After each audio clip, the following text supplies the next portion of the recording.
Yeah. I And think that's also growing out of the poverty mindset.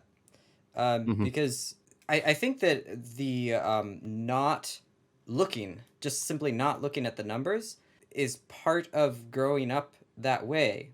Because so many people around you have a sensation of fear around the numbers. mhm, I mean, I Mhm. yeah, grew up with tremendous anxiety around money.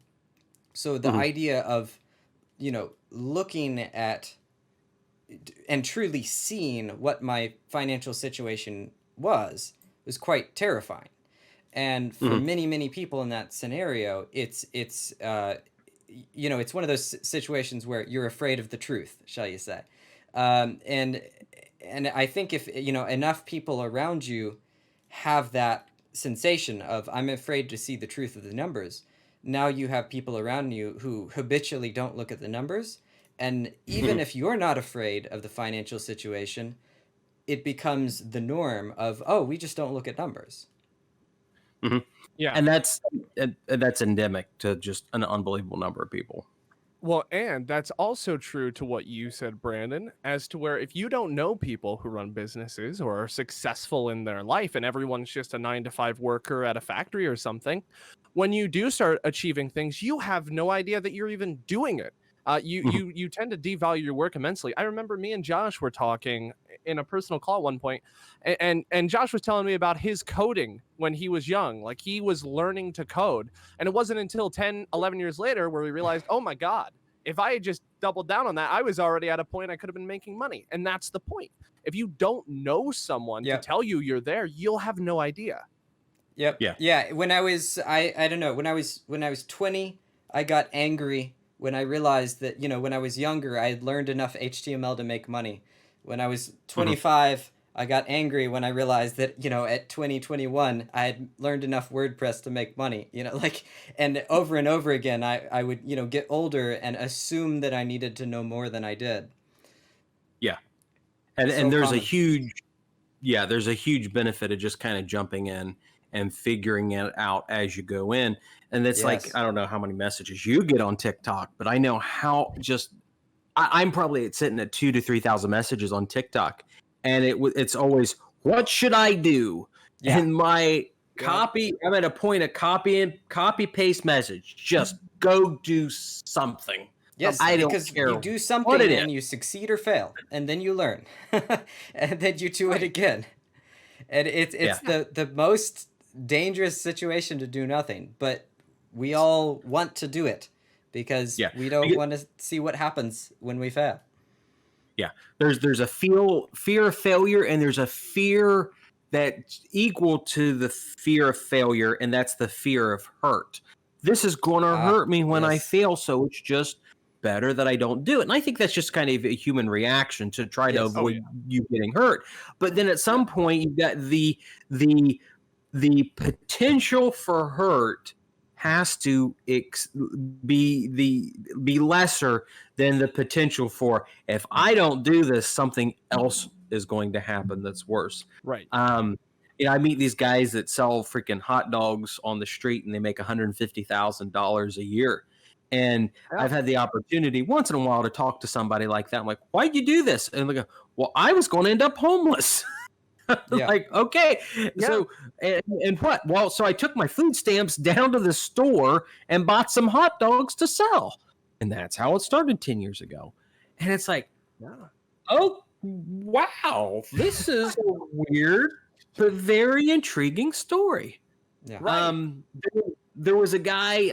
If you get on YouTube, he sold $5 or $10 million worth of potato peelers, and the potato peelers were like $3 a piece, and he sold Mhm. 1 to 2 million of them. And I can't remember the exact details on his specific story, but Mhm. it was just this amazing thing of he had to do it. He had to sell potato peelers, That and was the thing. he died Yeah. a multi millionaire. Yeah. I, Yeah. I think there's And that's there's it sort of, again. sorry. No, go ahead. Go ahead. Oh, I think there's sort of two scenarios. There's there's sort of desperation, and there's comfort or confidence. And I think both can cause us to be able to move forwards. And I think that some people are way too comfortable, and they need to be desperate, and then they'll take a step, and then others have been desperate for a long time, and that's resulted in they have had such consistent discomfort that they're drained and kind of empty. They're just lacking in energy.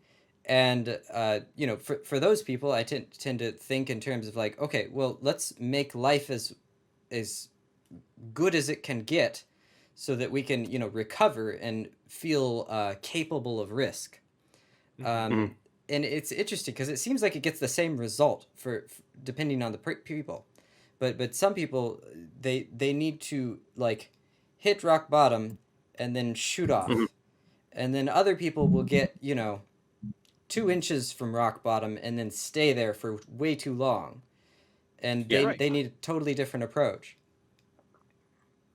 Yeah, and what you were saying earlier is a great example of it as well, where you're always towing the line between, is this riskier than me taking no risk? And I think that's a lot easier when you don't Yes. have an example of what risk can look like.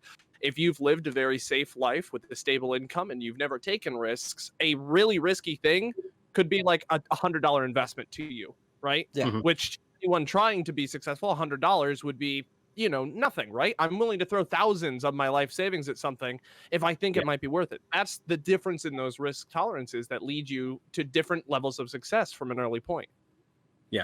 Yes, I think But encouraging risk is or Yes. almost I almost nurturing risk almost is yeah, the word that comes to mind, where yeah, it's like a muscle that you build and build and build.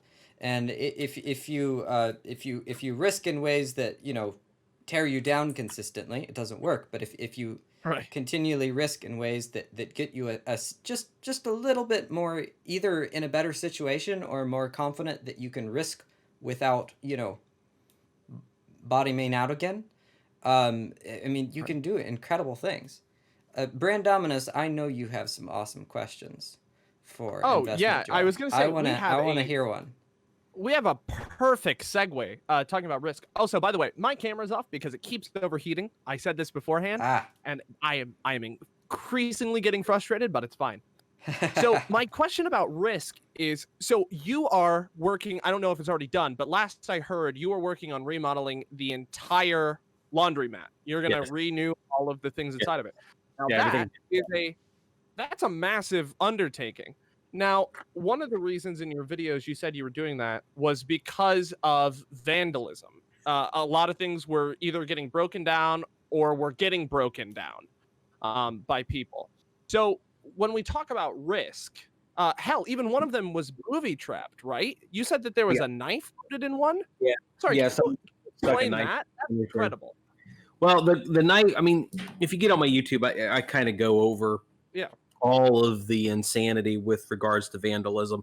But what we're trying to do to deal with the vandalism is completely gut the laundromat, put all new equipment in, do a full facelift, because some of the equipment I have in there has been in there for since 1995.